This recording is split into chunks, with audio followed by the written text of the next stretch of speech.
holding pass. And this is what I call the red zone. This means that everyone in the red zone needs to be vigilant. They need to understand where the oak wilt is as opposed to their trees and have a plan. Oak wilt will spread.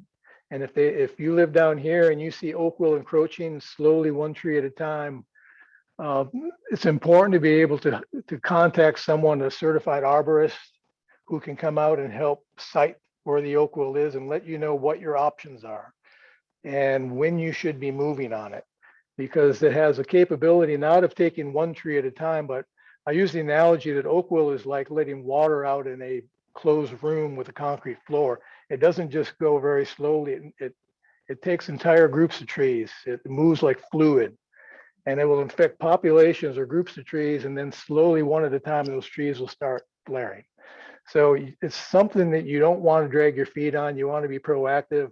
And the people who have the best results are the ones who can get about a year or a year and a half in front of the infection center and treat their trees. And we've had very good results in the neighborhood. There are pockets around here that sometimes when the utilities are cut and the houses are built, the utilities from the street to the house and the house itself will shelter these trees. So you'll see small populations that have weathered the storm, but you'll also see populations that are there because of preventative fungicide treatment. So it's one of the last stop when trenching or physical intervention to stop the disease is no longer a choice. The fungicide treatments are your last option. And what you want to do is be able to exercise what we call the preventative window to get the fungicide into those trees before the fungus gets to them. If it goes the other way around and you have the fungus in the tree at the time of the injection, it goes from a therapeutic treatment. It goes from a preventative treatment to a therapeutic treatment, and the efficacy of the treatment drops dramatically. So you don't want to give up that window of preventative opportunity.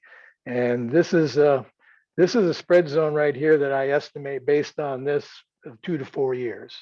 And the way oak wilt goes, you can see the fingers that it's shooting out. It's shooting a finger this way, it's going down, but it's following these root systems, these large live oak groups. It will follow that underground root system. And that's the primary way that it spreads. And that's the primary cause of tree mortality around the area. So old oak wilt, pre-existing, new oak wilt, infection front. This is the red zone, yellow zone, or orange zone, and then the yellow monitor zone around it. These folks out here have a lower, I guess, intensity level. The buzzer's not ringing quite as loud, but they also need to still be very aware of where it's at. And everyone within these zones need to be able to have a plan of action as to injections and preventative measures. Again, there is a close-up right there. And when I cut the lots like this, these are just general areas, but these are not on houses. This represents an area. This represents an area right there. I've already met with these folks and trying to give everyone a heads up as to what to look at and what to do. Now, when you move north, we have Old Fredericksburg Road. This is on the northern side of the neighborhood boundary. Just outside, we have some apartment buildings over here. The post office, I believe, is back here.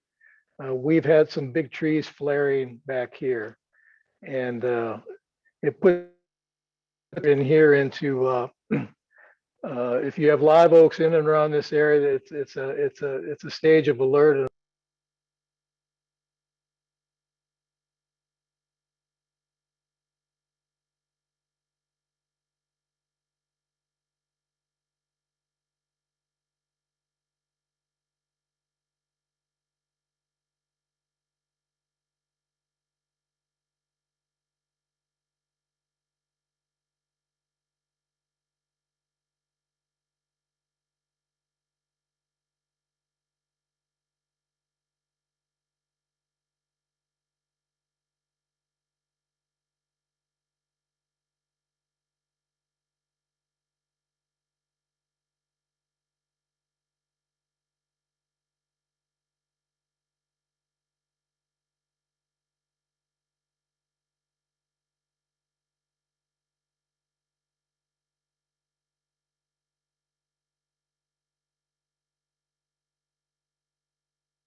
Okay, guys, I'm gonna just share the slide deck with you guys. We can go through them pretty quickly, and then we will also share these over email. So just email, I put the board email in the chat. It's board@westcreekna, what was it, .org. I'll put it in the chat again in a second, or maybe Janine, if you can put it in the chat for us. But I'm gonna share my screen right now. And so we can go over these slides. I know you guys probably just want to see what streets are impacted. So let me get this up for you.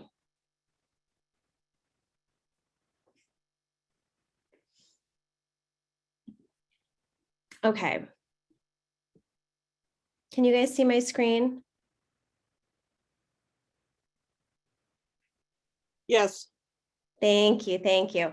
So this is the first slide that he was talking about, the red dots, like where the city was identifying issues prior to his walkthrough in our neighborhood. So we had some up near Old Fredericksburg Road and then down near Somerset and really concentrated on Morning Dew. Those were like the ones we already knew about. Yeah. I'm just muting the main meeting. I think at this point, it's easier if we just kind of do this ourselves. Does that work for everybody? Yes, please. Okay, sounds good. Let's just kind of go through it this way.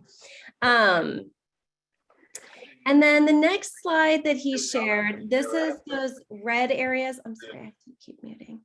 I'm just going to let them know that we're doing our own thing.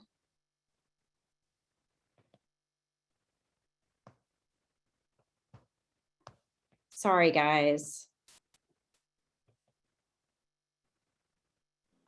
Okay. Good job, Elizabeth. Thanks. Thank you, Janine. I'm not an arborist. We'll get through this. Okay. But you know what people want to know. Okay, I do, more or less. So in this area, it looked yellow on Jim's screen. It's more of an orange now. That orange is, I think, where we had already had oak wilt in the past. And so he didn't see a lot of evidence of it because it has already passed through. In the red area, and that's kind of the more like the at-risk area for future, like the kind of like to watch and keep our eye on.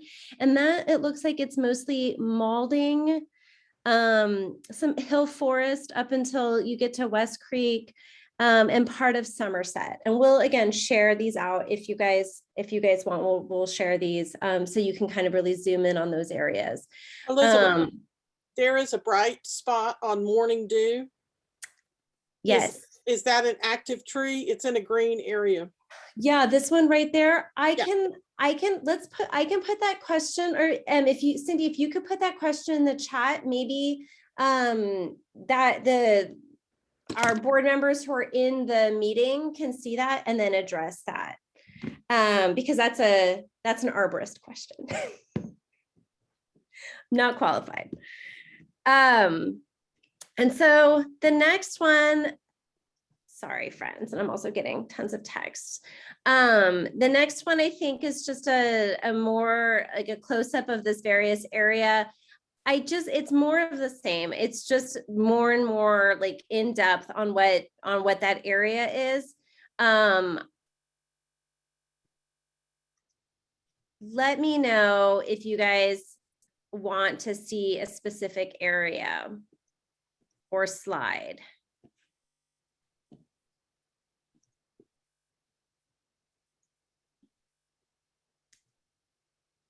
We're kind of missing the presentation. I think this is about where he is now. Do you guys want to try to jump back into the meeting to hear what he's saying? Sure. Okay, we'll try that.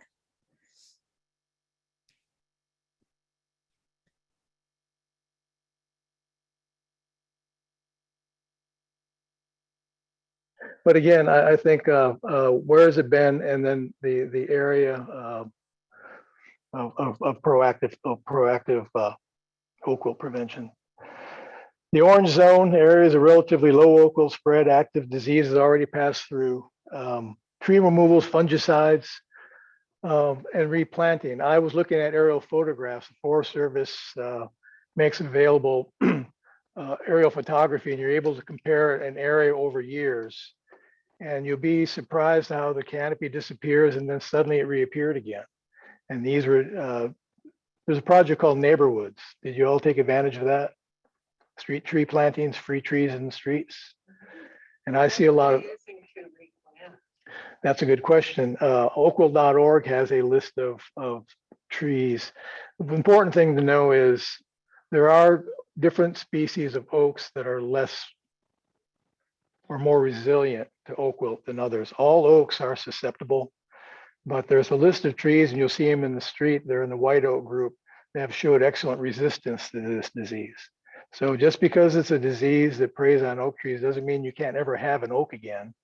But you need to understand which oaks are more susceptible or more resilient than others. So in these streets, I see chinkapin oaks, I see bur oaks, I see Monterey oaks, I see Chinese pistache, I see a real mix of real nice mix of trees. Their canopies are starting to fill out, and it's been a while because some of the boles on these, the trunks in these trees are this big. Leads me to believe they're probably 15 years or more. But from aerial photography, that canopy is closing in again. So there is life after oak wilt.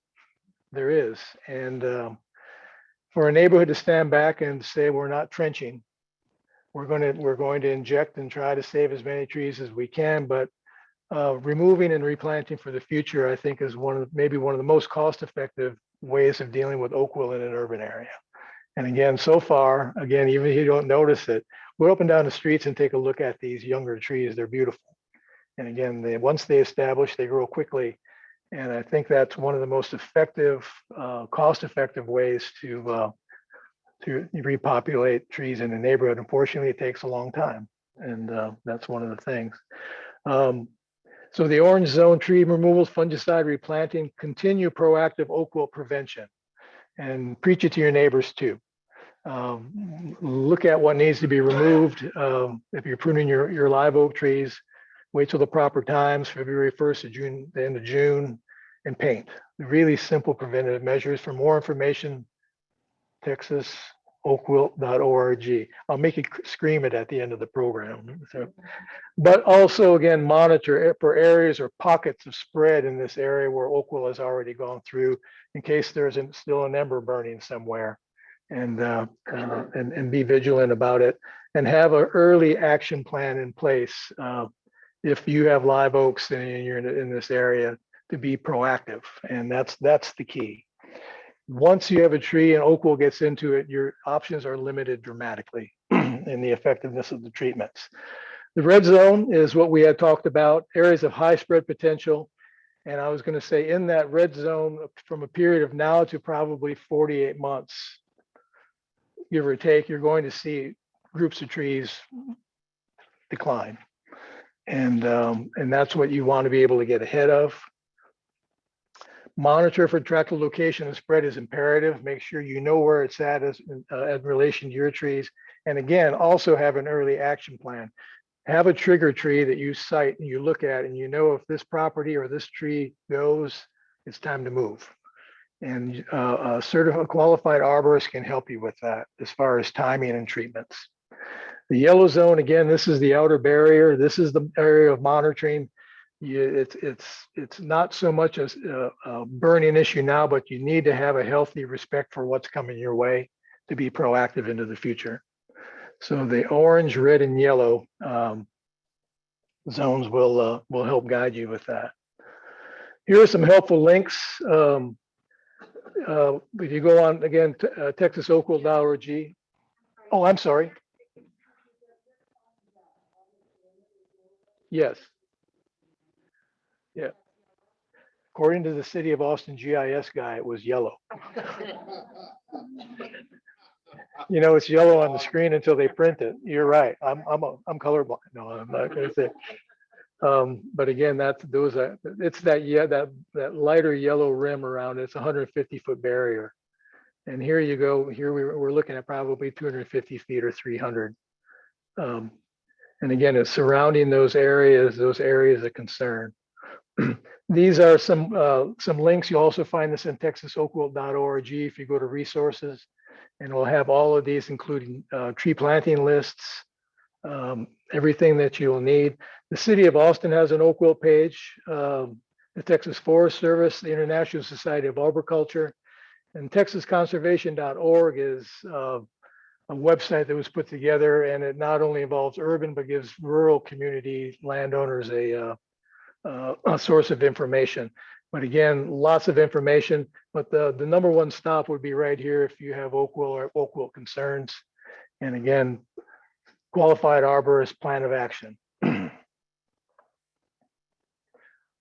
And we had some questions, but can I entertain any questions based on what we have talked about right now? Yes, yes, sir. How applications is the property kind pre-treat? It varies. It does vary. One thing that you need to point out is oak wilt is what we call a primary pathogen. It means that this is a disease that can kill perfectly healthy trees. These trees do not need to be predisposed. It's not a disease that weak trees are more prone to. As a matter of fact, the bigger the tree, well, often we time the quicker it dies. The decline spiral starts. It's not only the disease fungus itself that plugs up the vascular system of the tree, but it's also the tree's defense system. It's a very mechanical, it's a mechanical mechanism that kind of walls off that disease. And while it's trying to wall it off, it cuts its own water supply. So here's the irony: the bigger the tree, the healthier the tree, the more acute that response. Potentially, the faster it can shut itself down. Preventative treatments have had very good results. Some arborists will tout 80%, but there's a lot of variables. But again, it's the optimum way to effectively treat trees in an encroaching oak wilt front. Get to the tree before the oak wilt does. Does drought accelerate or retard some migration of oak wilt? Actually, we found in drought, yeah. That's the other. In drought years, the fungus moves through the water conducting tissue of the trees. The live oaks are under a community root system. So you don't have individual trees. What you have is one tree with multiple stems. They're clonal or genetic clones. And when that system is full of water, that fungus, when it's introduced, can actually move faster when water is plentiful. That's why we see jumping in the spring and in the fall. And we have found through the drought of 2010, 11, 12, when the system is dry, the spread, and in the summertime slows down dramatically. So that's a good question. Yes. So again, yes.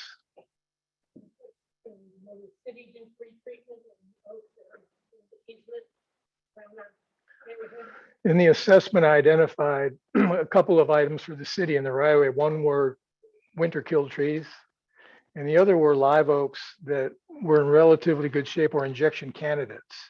So I did document a few trees in the right of way.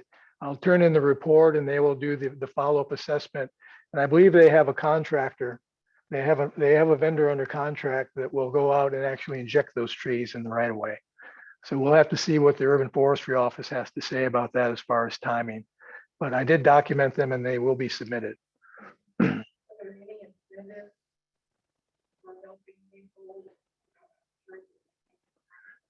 Well, here's the interesting thing. I stand in front of you nearly 30 years later, the same neighborhood, the same talk, the same church.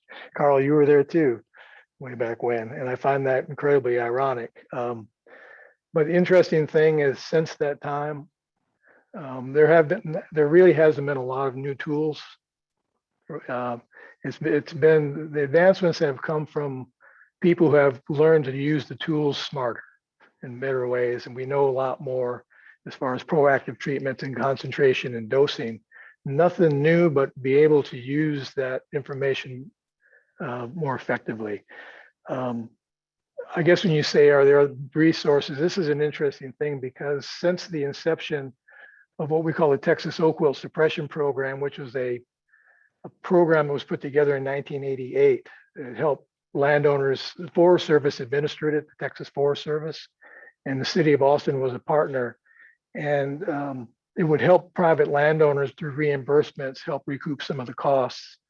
And that came from a federal emergency grant that the Congressman Jake Pickle went after, and it's still in place today to help help landowners. But the state of Texas has not contributed anything. It's very much a private property issue. And if you all want to put together a fund me page or something like that, we find that usually the most benefit comes from neighbor helping neighbor. And the Forest Service has been very good with technical information about where to take the next step. And and right now that's what we have for assistance. TexasOakWilt.org, right? The private sector. Yes, ma'am. It varies. It varies on how many trees the vendor treats, how big they are. Yeah, I would say right now the range would probably be from $10 to $20 a diameter inch, depending on the situation. I think that pretty much the average would be around $15 a diameter inch. So a 10-inch diameter tree would run about $150. So there's a lot more. Well, that's what we paid for another disease. Yeah, and it's But it was therapeutic, not. yeah, not preventive. yeah, and Sure they it's do. significantly cheaper than tree removals. So depend every case is a little bit different, but again, we have a lot more qualified, knowledgeable arborists now than we had 20 years ago. I know that because they tell me they are, right? So, Oh, yeah. yeah. But it seems like I think Carl will agree with me. The older we get and the more we see, the less we probably know, right? But we know one thing that when you let oak wilt go, it does its thing. It's a natural pathogen that it does what it needs to do very efficiently. And some ecologists will simply say that this is Mother Nature evening out an imbalance. The argument is from a regional perspective, we have too many of one species of tree. There's an imbalance. This is Mother Nature's role. She has a way of coming through, providing balance. It's not very pretty sometimes. She does it with wildfire, same thing. But I always find it's a hard conversation to have with someone with 20% of their property value in their backyard ready to go. So I think there are thoughtful ways of going about salvaging trees and minimizing and managing the impact of oak wilt in the community. You all have done some of these steps with awareness and removals and replanting. What we need to do now is find out, make sure that these people who are in harm's way have the information they need to make intelligent decisions on how to minimize their losses. So, statement you made earlier about qualified individuals was sort of humorous because everybody can kind of be a subject matter expert. So, does TexasOakWilt.org have any kind of, you might ask the people that you're talking to these questions and see if they are in fact subject matter SMEs. Do you have any, how do you call the really qualified people out of the herd? Well, this is one of the ways that instead of going in the phone book and ask if you do fungicide treatments, they'll all say yes. You go to oakwilt.org and all they list are qualified vendors, the ones that have taken that test and proven that they understand oak wilt and tree care at a certain level. So that list from TexasOakWilt.org, that's a pretty effective tool for screening. A lot more effective tool than we had 20 years ago. Yes, yes. And then if you can ask for referrals and that screening process. How many trees do you need to treat before you get it right? How many trees? I'm in the business. How many No, trees? that's- I was going to say, how many trees have I had to kill, have died before I got it right? Yeah. A lot. So when you ask, Yeah. a person, okay, give me qualifications. I'm listed on TexasOakWilt.org. Well, great, you had a 2-day course and have passed the test. It doesn't tell me you know how to treat a tree. Well, you can ask if they have an advanced degree. Okay, seriously? Yeah, you can ask if they had an advanced degree. How long have you been in the tree business? And what's been your active working experience in the identification and management of oak wilt in Texas? That's what I need to know. Oak wilt in Texas is a lot different than anywhere in the United States. So you need to say oak wilt in Texas. Yeah. I'm gonna ask about tree removal. Yeah. Once a tree has oak wilt and has pretty much died or has very little, is it really important to get rid of that tree, or is that tree still contributing to the root system? Thank you for that question. That's a very good question. If it's a lot, it depends on the species of tree. So as we move through the neighborhood and we see the big live oaks dying along the road, from a pathology point of view, those dead live oaks represent the end of the disease cycle above the ground. The dead live oaks don't harbor fungal mats that insects can get into. It's still a good idea, however, just to be sure to have them disposed of properly. You can bring them to landfill or burn them. But we have not found the development of fungal mats or anything on dead live oaks that can cause a spread problem from that point. One of the things you need to understand is when live oaks die, that's the end of this disease cycle. But when red oaks die, before the tree completely dies, the fungus in the tree has to get out of a dying host. So what it does is it goes into a different stage of it morphs itself into what we call fungal mats. So it's like mold on bread under the bark, and insects are attracted to that. And the bugs will feed on it, the spores will connect to their bodies, and they'll fly off to another fresh wound. And this is that disease, part of the disease cycle above ground, how new centers get started. So it's important to make sure that that whoever you have doing the removals understand what is a red oak or live oak, and be able to and expedite the removal accordingly, dispose the wood accordingly. So yes, that's an important question, and a qualified arborist will be able to help you with that. Yes, ma'am. I do have a question for people that maybe in the red area. And then somebody about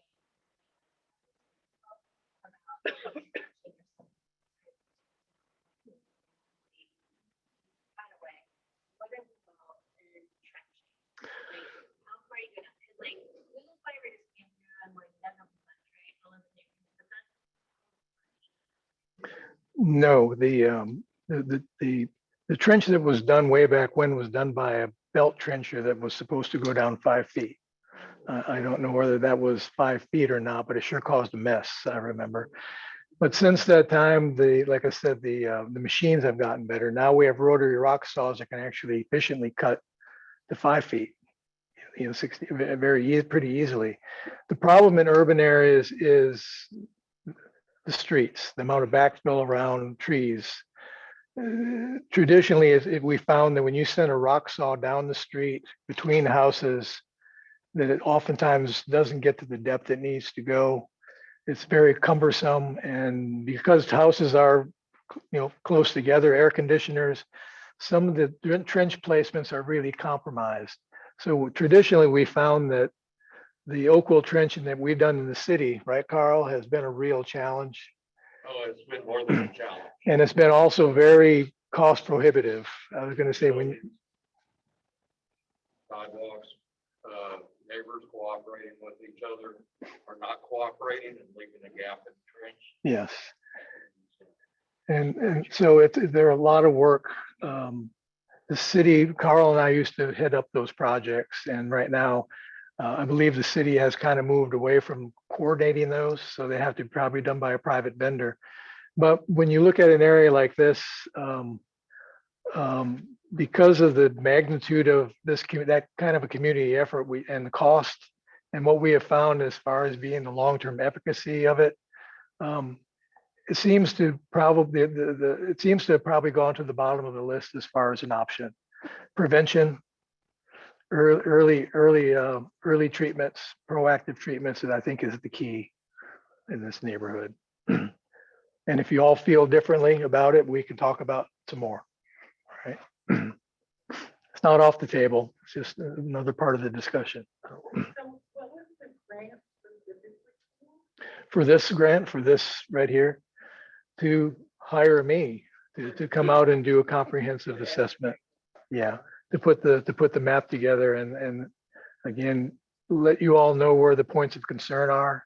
And if you are going to be doing a community awareness effort, where do you emphasize? Where do you put your sights as far as effectively making people aware of what's coming at them? Because oftentimes they have no idea. even when you tell them the first time, they won't believe you, right? So I think this will help that effectiveness of that campaign, which probably should go next.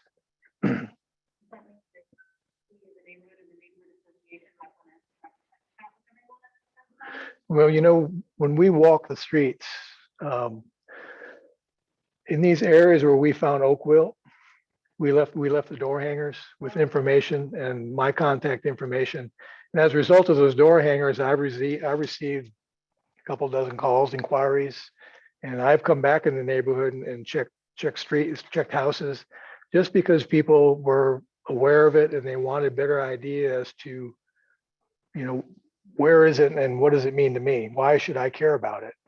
And I was glad to see that. Yes, ma'am.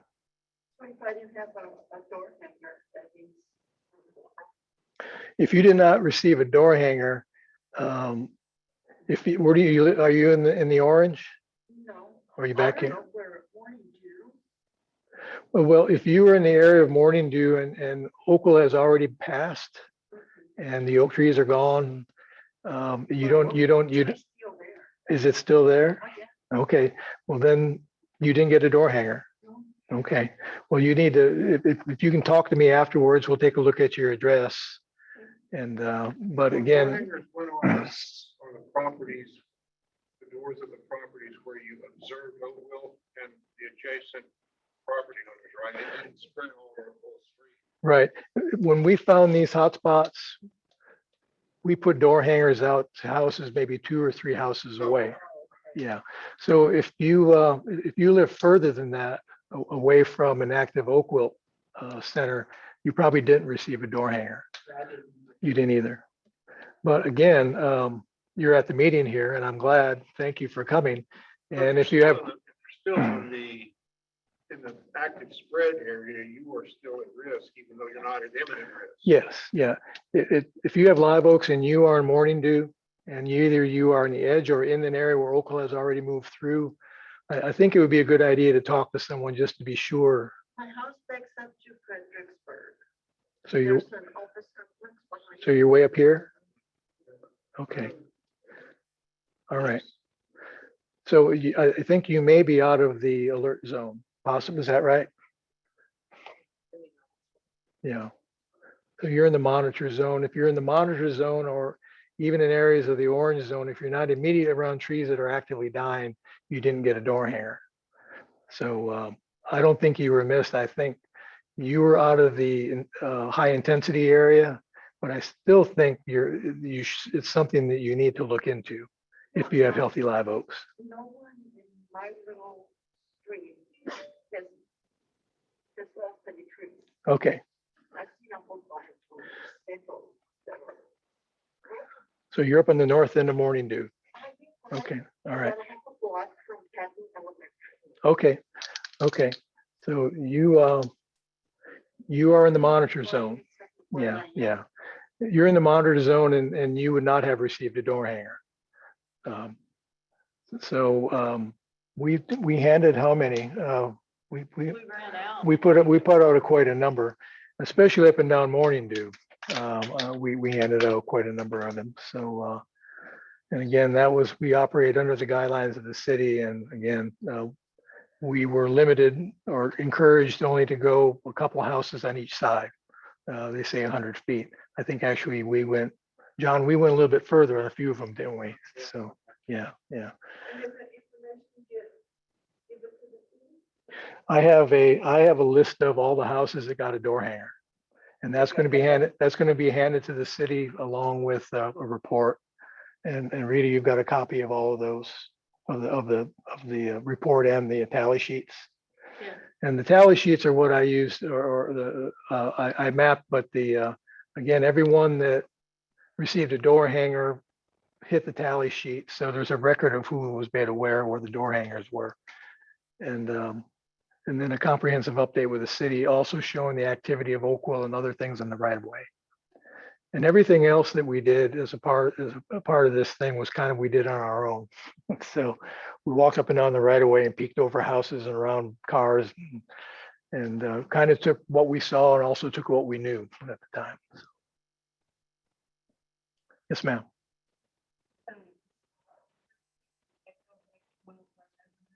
You're welcome.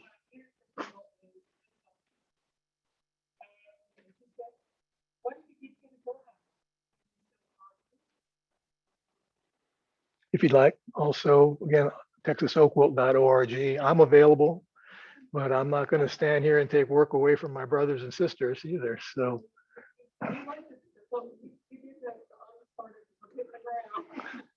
if I get a call, if you choose to call me, I'll be glad. I'll be happy to assist any way that I can.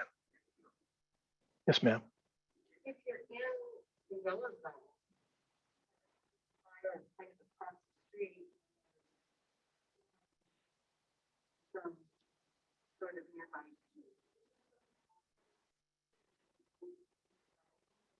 Like the forest.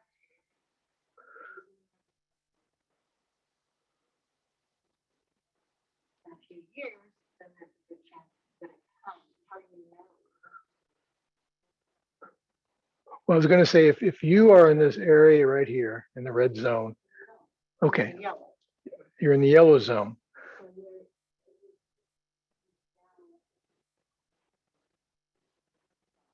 Okay. Okay. But these are levels of intensity, but even if you live out here, I still think it's important that you understand where it's at. And because it's only going to be a matter of time based on what it's capable of doing. I oftentimes don't like to predict what it's going to do. What I have to do is take a look at knowing what it's capable of doing. It's capable of fingers moving out into the yellow very quickly. We just don't know that yet. But it's going to be an area spread for the next, certainly 2, 3, 4 years. And if you're out there, it's just a matter of time that the new infection center will start. I think we talked earlier, in another 10 years, maybe we'll have to see this whole map again. It's just going to be shifted out again. But what really is important is what are the activities that you're going to do early within this red area will dictate how many trees you save. And I think, and again, the key to that is proactive treatments, to being aware of it and being able to do the right thing at the right time. Will, I'm sorry. Will pre-treatment in the red, the unaffected trees in the red area and then the yellow band, will that record spread? Or is it just gonna jump around those trees and move on? Thank you. It's another really good question. The fungicide treatments only protect the trees from the base upward. It doesn't stop the graft to spread. It only saves the trees above the ground. So when you have your trees treated on your property, unfortunately, it doesn't stop the graft to spread that's going to go across your property to your neighbors. It's going to continue to go. Is that, yeah. Yes, Carl. I'd like to add on to that makes it especially difficult to tell which way the disease is headed. Well, not to let my trees die and help you. Yeah. What I was trying to say is that it makes it more difficult to tell where the disease is and where it's going, and to accurately place a trench or any other treatment or whatever. So if you do treat your trees, is one thing that I wanted to add. You may want to make record of it and let the next homeowner know or your neighbors know. So no, I wouldn't ask you to let your trees die so that I know anything about your trees. I really don't care about your trees. I can answer your questions, and if you want to come look at mine, it's 5305 Wolf Run. But I wanted to add this here, and I'm sorry to go. You're good. Go sideways on that. I had some records here that I dug up here from in 1992, right before I left. There were 78 identified centers of oak wilt in the city, and 10 years later, in 91 or 9 years later, there were 224 identified oak wilt centers. And every record of an inspection that we did or that was done during that time by me, you, Jay, or whatever, I have addresses and locations here. So, if you wanted a historical snapshot of what was on your property from 92 to 2001, I probably have some notes on here. And this current Oak Wilt Center, or the first identified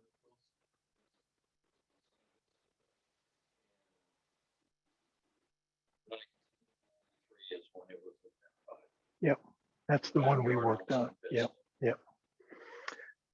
And my neighborhood has oak wilt, and it looks just, it has moved in the same pattern. Yeah. And I've sat and watched it for this length of time.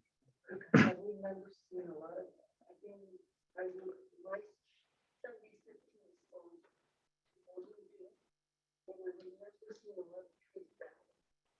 Well, to underscore something that the neighborhood association is wanting to be made known about prevention is the one particular address where we found First Street in this neighborhood.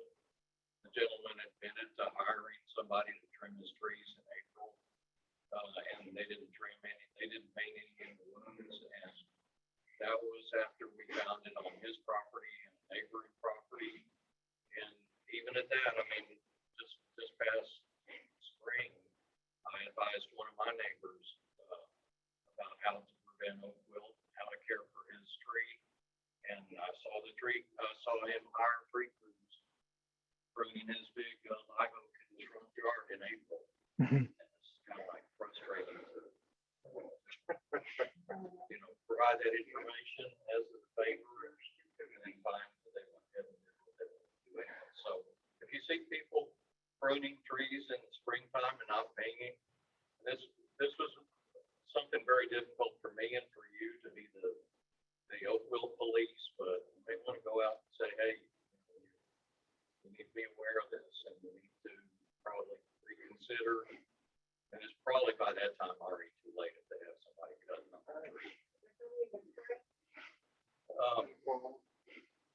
Primarily in the spring, Mhm. there may be a slight chance of beetles carrying spores in the fall and wolverines in the fall, but that's, I think the spring is a good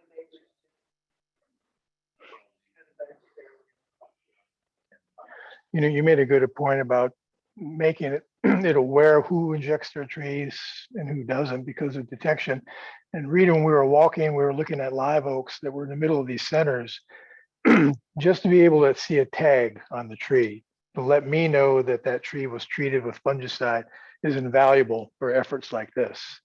And when you hire qualified people who understand what it is you're trying to do, that's the kind of stuff you'll get. It doesn't seem like anything big, but for me, walking down the street trying to identify, is that tree alive because of fungicide or is it alive because the oak wilt isn't here? So that was kind of a hard, it was a hard picture to put together. And but again, I want you to see what it's capable of. It has been capable of.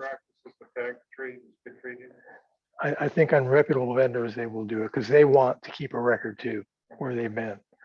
And but again, it's that's the past, and then we have an opportunity right now, I think, to have an impact on the future, and I think that's what this is all about.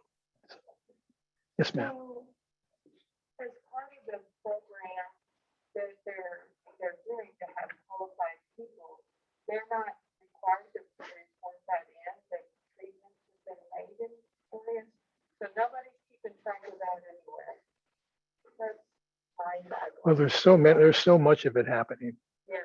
and I think there are oak wilt and there's companies that do oak wilt injection work, and those reputable companies that do volumes are the ones that keep track.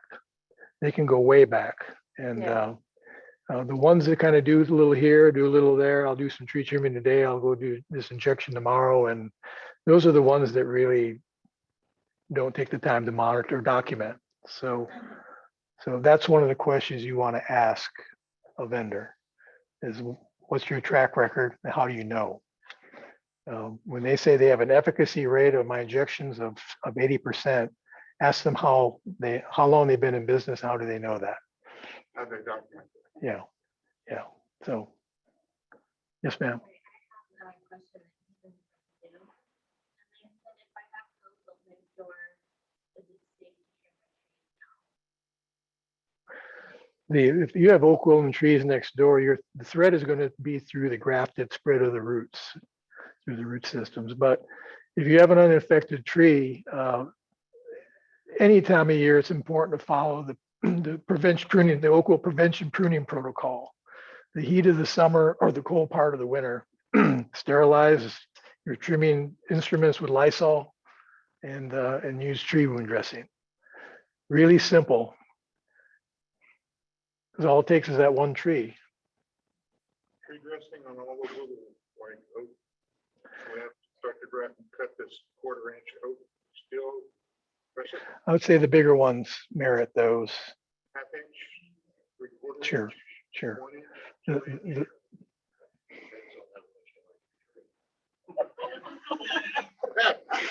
That is a great answer. And if you didn't hear it, how much do you like your tree? You know, the bigger wounds that are a couple inches are certainly ones, the shiners, the one you Right, can right, see. The smaller ones, you know, if they're clusters, if you have paint and it's handy, give them a shot. If you're like me, by the time I'm done, I pretty much have my whole tree painted, but you know, That's what I'm. yeah. But compared to the alternative, it's an acceptable way to deal with it. So I think I pretty, oh, yes, ma'am.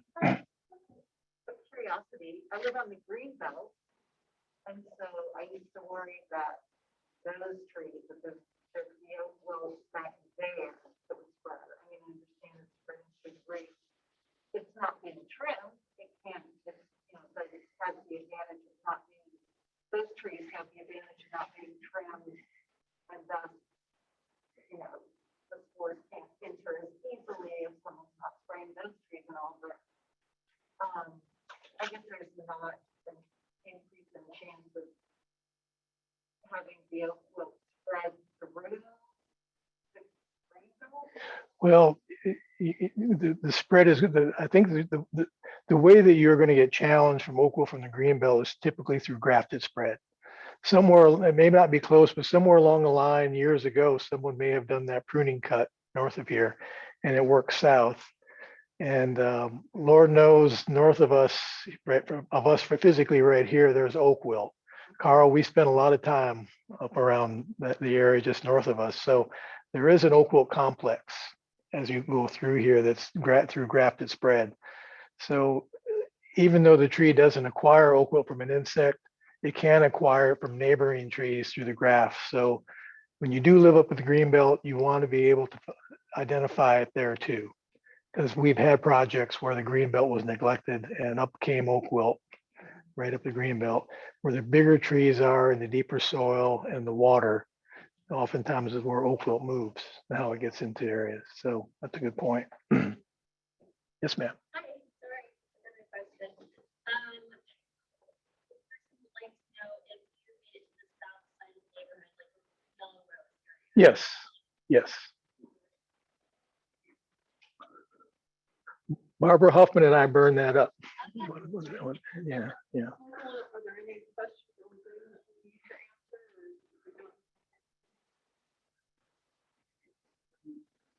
I didn't hear exactly what you said about how it was run. Okay. Actually, missed your answer on like, if you're trimming your trees next to something, it's gonna go through the ground, not you're trimming. Well, right now would probably be a pretty good time to trim trees. Actually, we've got that area you do not want to, if you can avoid it, from February 1st to the end of June. And we've had a lot of we've had a cool spring. But right now, if you're going to be pruning, again, make sure it's going to be cooling off. Make sure you paint your wounds and maybe even wait for the coldest part of the winter to trim again. But be vigilant about that window in the spring if you're going to be doing lots and lots of pruning, making lots of wounds.